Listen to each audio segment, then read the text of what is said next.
कहते हैं ना कि किसी के आने या जाने से कोई फर्क नहीं पड़ता। The game must go on. और यही हुआ, जो बड़े बड़े खलीफा अपने आप को बना फिरते थे कि हम बहुत बड़े खलीफा हैं, हमारे बगैर पाकिस्तान क्रिकेट टीम कुछ नहीं है, हमारे बगैर पाकिस्तान क्रिकेट टीम कुछ कर नहीं सकती। तो उन बड़े बड़े खलीफा को जब टीम से बाहर किया गया ना, अब आपको अच्छा लगे या बुरा लगे, आप उसके फैन हो या ना फैन हो, पर रियलिटी है कि ये अपने आप को बहुत बड़े खलीफा बन रहे थे। परफॉर्मेंस भी नहीं थी और खलीफा गिरी भी चल रही थी। अब और अभी भी स्टिल टीम में जो भी पाकिस्तान जीता है उसमें भी ऐसे दो तीन ऐसे खलीफा मौजूद हैं जो अगर ये समझ रहे हैं कि उनके होते हुए पाकिस्तान ये मैच जीता है, तो उनको भी अपनी ये खाम ख्याली को दूर कर देना चाहिए। क्योंकि अभी जो बड़े बड़े खलीफा को टीम से बाहर किया गया, उनके बगैर पाकिस्तान ने जो कमबैक किया 1300 कोई 38 दिन के बाद पाकिस्तान कोई टेस्ट मैच जीता है, तो ये जो है ना, उन सब के लिए एक तमाचा है जो ये समझते थे कि हम हैं बहुत बड़ी चीज, हमारे बगैर ये टीम नहीं जीत सकती, हमारे बगैर कोई कुछ नहीं कर सकती। आप लेकर आए ना यंगस्टर्स को, यंगस्टर से मतलब आप लेकर आए नए लोगों को, आपने जिनको बाहर किया हुआ था आप लेकर आए, उन्होंने परफॉर्मेंस दी। अब आप एज मैटर मत कीजिए कि साजिद की क्या एज है, नोमान की क्या एज है, उन्होंने आपको परफॉर्म करके दिखा दिया। उन्होंने एक ने 8 विकेटें, एक ने कुछ विकेटें लेके दिखा दी। एक इनिंग की बात कर रहा हूं, अगर आप पूरे टेस्ट मैच की बात कर रहे हैं तो दोनों ने आपको 20-20 विकेटें निकाल के दे दी। अब आपको क्या चाहिए? 10 विकेटें उधर से 10 इधर से आउट चाहिए क्या आपको? दोनों 20 विकेटें ले गए। और आप खलीफा गिरी जो चल रही है ना, इसको खत्म करना चाहिए। अब मैं बहुत खबरें में पढ़ा भी कि जी आकिब जावेद साहब आए। हाँ, आकिब जावेद से मुझे थोड़ा बहुत उनसे वो लाहौर कलंदर्स वाला जो एक वो आता है ना उनके अंदर टच, वो अगर वो खत्म हो जाए ना तो बहुत बेहतरीन माइंड है इस बंदे का। और हाँ, मे बी आगे चल के वो कुछ ऐसे डिसीजन ले जिससे आपको भी इख्तिलाफ हो, मुझे भी इख्तिलाफ हो, क्योंकि एक जमहूरियत है, हर किसी को एक दूसरे की राय से इख्तिलाफ हो सकता है, पर लेकिन लिमिट्स में रह के। लेकिन बात यह है कि अब आकिब जावेद थोड़ा माइंड इस तरह का है कि उसकी सोच है। मैं इसका पहला का कोई वीलॉग सुन रहा था, आकिब जावेद साहब कह रहे थे कि भाई स्पिन ट्रैक बनाओ, फिर आप देखो इंग्लैंड यहां से कैसे जीत के जाता है। साबित हुआ ना। और ये रियलिटी है। आप अभी इंडिया चले जाओ, इंडिया क्या कर रहा है? स्पिन ट्रैक पे ही जीत रहा है ना। इंडिया यही करता है, बांग्लादेश भी, श्रीलंका ने अभी न्यूजीलैंड को मारा अपनी स्पिन ट्रैक पे। अभी हम इंग्लैंड चले जाओ, ऑस्ट्रेलिया चले जाओ, आपको फास्ट ट्रैक मिलेगा। आपको वो फास्ट ट्रैक, आपको स्पिन ट्रैक थोड़ी बना के देंगे कि नहीं जी एशियन टीम आई है तो हम उसके लिए उसकी उसकी खातिरदारी, मेहमान नवाजी के लिए कुछ न्यूट्रल पिच बना दें। वो कभी भी नहीं बनाएंगे आपके लिए। सिडनी में हाँ उनको थोड़ा स्पिन ट्रैक मिल जाता है, अदरवाइज वो कहते हैं भैया आयो, हमारा होम ग्राउंड है, होम एडवांटेज है, हम होम एडवांटेज का फायदा उठाएंगे। इंग्लैंड क्या करता है? इंग्लैंड भी यही करता है। न्यूजीलैंड क्या करता है? साउथ अफ्रीका क्या करता है? वो लोग ये सब यही करते हैं ना। जिसकी जो होम सीरीज होगी वो उसी लिहाज से अपनी पिचेस बनाता है। इंडिया आज तक, इंडिया को मेरे ख्याल से if I am not wrong 15 से 20 साल हो चुके हैं या 23 साल हो चुके हैं, इंडिया अपने होम सीरीज में कोई सीरीज हारा नहीं। उसकी वजह यही है कि इंडिया ने आज तक स्पिन ट्रैक से हटा ही नहीं। आप फजूल में एक्सपेरिमेंट करने की जरूरत क्या है? आपको एक्सपेरिमेंट करना है, आप मुल्क से बाहर जाके जब आपकी अवे सीरीज हो तब आप खेलो ना। होम सीरीज तो आप डेफिनेटली जीतना चाहिए ना। आपने क्या जरूरत है आपको वो ग्रास विकेट बनाने की बांग्लादेश के खिलाफ, जब आपको पता है कि आपके पेसर्स की पेस की जो है ना वो बिल्कुल ही डाउन हो चुकी है। आप स्पिन ट्रैक पे, स्पिनर्स पे चलो ना। नोमान को खिलाते साजिद को आप बांग्लादेश के खिलाफ, फिर देखते कैसे बंगाली आपसे खिलाफ जीत के जाते। लेकिन आपके पास कोई प्लानिंग नहीं है ना। अब आप जब आकिब ने ये बात बोली, अब आप देख लीजिए पिंडी टेस्ट आप कैसे जीतते हैं। आप लिख लीजिए सीरीज आप जीत के जाएंगे। इंग्लैंड की कैसी इंग्लैंड कभी आपसे ये मैच ये सीरीज नहीं जीत सकेगा। अब आप एक वे फॉरवर्ड, आपका एक वे आ गया ना कि आप एक जीत की तरफ गामजन होने की तरफ रहा होगे। अब वही बात है कि वो कहते हैं ना कि जब बुरा वक्त होता है ना तो कोई भी आता नहीं है, लेकिन जब अच्छा जरा सा भी अच्छा वक्त आता है ना तो ऐसे ऐसे लोग उमड़ के निकल आते हैं, जब आदमी सोचता है कि यार क्या बोले, कमजरफी बोले, क्या बोले इन लोगों को। मैं सुन रहा था ओ जी पॉलिटिकल लोगों को तो छोड़ दो, उनकी ट्वीटें तो छोड़ दो, पाकिस्तान इतने अरसे से आ रहा था, कभी नहीं आ रहा था, पाकिस्तान जीता 1338 दिन बाद। अंदाजा कीजिए 365 दिन होते साल में, जरा हिसाब लगा लीजिए कितने साल बाद पाकिस्तान टेस्ट मैच जीता है। सही है, तो अब आप अंदाजा कीजिए। और फिर ट्वीट आ रही है, फिर मोहम्मद आमिर की ट्वीट आ गई। भाई मैं हैरान था, इतने अरसे से पाकिस्तान हार रहा था, मोहम्मद आमिर की कोई ट्वीट नहीं आ रही थी, ये ट्वीट आ गई भाई कि ये नहीं हो सकता, ये नहीं कहो कि बाबर की वजह था, तो बाबर नहीं था तो पाकिस्तान जीत गया।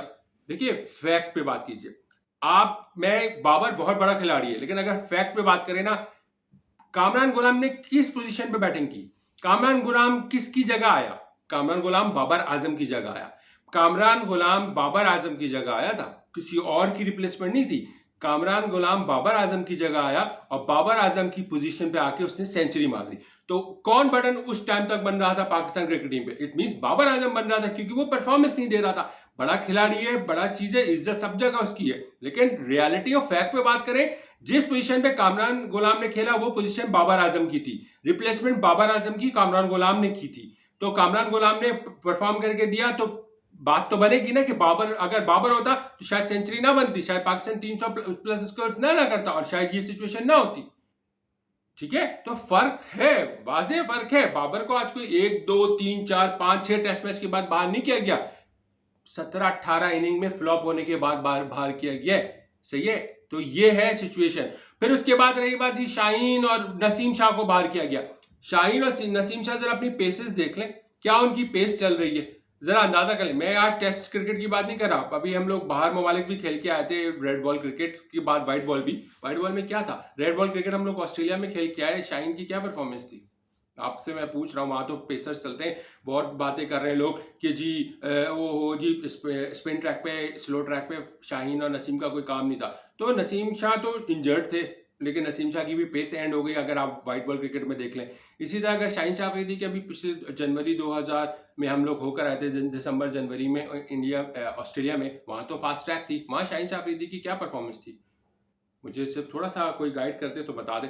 तो बात यह है कि जब परफॉर्मेंस निल होती है ना, तो जब निल बटा निल हो जाए तो फिर आदमी को बाहर करना पड़ता है। और ये जो खलीफा अपने आप को बन रहे थे कि हमारे बगैर पाकिस्तान टीम नहीं है, मैं पहले भी कहता हूं, कोई हो ना हो, Pakistan must go on, game show must go on, cricket must go on. आज पाकिस्तान टीम में कितने लोग आए, कितने लोग गए, क्रिकेट चल रही है, अप एंड डाउन चलता रहता है, लेकिन बात यह है कि पाकिस्तान इंपॉर्टेंट है, पाकिस्तान के लिए हम सब खेलते हैं। किसी की कोई इंडिविजुअल कितनी अच्छी परफॉर्मेंस दे रहा है वो उसकी इंडिविजुअल ही रह जाएगी। अगर पाकिस्तान को ही फायदा नहीं हो रहा उसकी परफॉर्मेंस से, तो फिर वो परफॉर्मेंस किसी काम की नहीं है।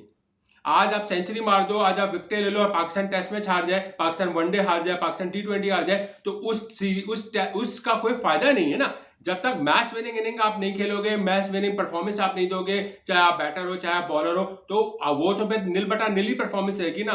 किसी ने स्कोर पे स्कोर करा चाह रहा, लेकिन पाकिस्तान मैच हारे पे हारा जा रहा है, तो ऐसी स्कोर का पाकिस्तानियों को, पाकिस्तानी फैंस को, क्रिकेटिंग फैन को कोई फायदा नहीं यार। हमारा पड़ोस ममालिक तो चलो हमारा मजाक उड़ा दो रहा था, अब तो यार आईसीसी से लेके दुनिया भर बोल रही है कि भाई पाकिस्तान क्रिकेट ये नहीं थी, ये तो बहुत बुरे हालात में चली गई है और इसको उठने का पता नहीं कितने साल लगेगा। नहीं भाई, अगर यकीन कीजिए, आकिब जावेद जैसी सोच को आपने फुल पावर दे दी, जो भी खबरें आ रही हैं कि सर्जरी के नाम पे आकिब जावेद को फुल अथॉरिटी दे दी गई है, और जो खलीफा गिरी है, यानी कि जो, मैं खलीफा तो मेरा अल्फाज इस्तेमाल कर रहा हूँ, वो जो मीडिया में क्या लिखा था, जो ग्रुपिंग हुई भी है, ये मीडिया में मैं पढ़ा मैंने कि ग्रुपिंग है, उसको खत्म करने के लिए पूरी पावर देने का फैसला हो चुका है। अब हुआ है नहीं हुआ ये पता नहीं, कितने सच्चाई है कि टीम में जो ग्रुपिंग है और ग्रुप जो बने हुए उसको तबाह करने के लिए और एक टीम बनाने के लिए। टीम में कभी ग्रुपिंग नहीं होती, जब जिस जगह ग्रुपिंग होती है वो टीम नहीं होती है। तो इसीलिए मैंने कहा जहां ग्रुपिंग है उसको खत्म करने के लिए, टीम बनाने के लिए, एक जगजा टीम बनाने के लिए, वहां पे फिर आपको एक अथॉरिटी दी गई है, वो है आकिब जावेद। ब्रेन अच्छा है, माइंड अच्छा है, बंदे के अंदर बैकअप भी, मैंने कहा जिसका उसका बैकग्राउंड भी बहुत स्ट्रांग है, इन अ सेंस कि वो क्रिकेटिंग सेंस को बहुत अच्छे तरीके से जानता है। और मैं उम्मीद करता हूं कि अच्छे फैसले होंगे और बायसनेस थोड़ी ना होगी तो बहुत अच्छा हो जाएगा। और अभी खबरें भी हैं कि कौन कप्तान बन रहा है रेड बॉल का, रिजवान है, क्योंकि फ़खर जमान की इंजरी का आ गया कि भाई उनके घुटने में इशू आ रहा है, तो शायद वो ऑस्ट्रेलिया के खिलाफ टूर पे भी ना हो, जो मैं मीडिया में पढ़ा। लेकिन रिजवान कप्तान हो सकते हैं पाकिस्तान क्रिकेट टीम के, और या फिर मैं आपको आज बता दूं सलमान अली आगा पाकिस्तान को रिप्रेजेंट करते हुए नजर आएंगे। और मेरा अगर मशवरा ले तो मैं मशवरा में, खैर मेरा मशवरा तो कोई खाक भी नहीं लेगा, लेकिन मेरी नज़र में शान मसूदी को आप अगर रेड बॉल के बाद वाइट बॉल भी रख लेना, तो ये जो खलीफा गिरी है, जो ग्रुपिंग है, जो नाम आ रहा है मीडिया में, ये ग्रुपिंग चल रही है पाकिस्तान टीम में, ये ऑटोमेटिकली रिमूव हो जाएगी। यकीन कीजिए ऑटोमेटिकली रिमूव हो जाएगी। और आप मौके देते रहें स्पिनर्स को, और उन लोगों को लाइए जिन्होंने पिछले 1-2 साल से पाकिस्तान को रिप्रेजेंट नहीं किया और 1-2 साल से डोमेस्टिक में अच्छा करते हुए आ रहे हैं। प्राइस मैरिट को ले आइए, ऑटोमेटिकली सिस्टम ठीक होता चला जाएगा और पाकिस्तान क्रिकेट अपने आप उड़ जाएगी।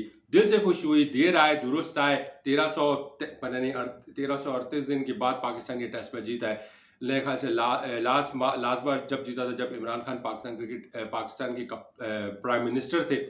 और फिर बीच में जितने भी प्राइम मिनिस्टर आए, गवर्नमेंट आए, जो आए, क्रिकेट बोर्ड आए, कितने कितने चेयरमैन बदले, कितने कोचेस बदले, कितने कप्तान बदले, क्या कुछ नहीं बदला, लेकिन पाकिस्तान जीता नहीं। लेकिन finally in the end Shan Masood का भी फायदा हो गया कि जनाब अली 6 टेस्ट मैच हारने के बाद एक टेस्ट मैच तो उनके नाम आया जीत का। बाकी आप अपनी राय का जरूर इजहार कीजिएगा जी। अपना ख्याल रखिएगा। अल्लाह हाफिज।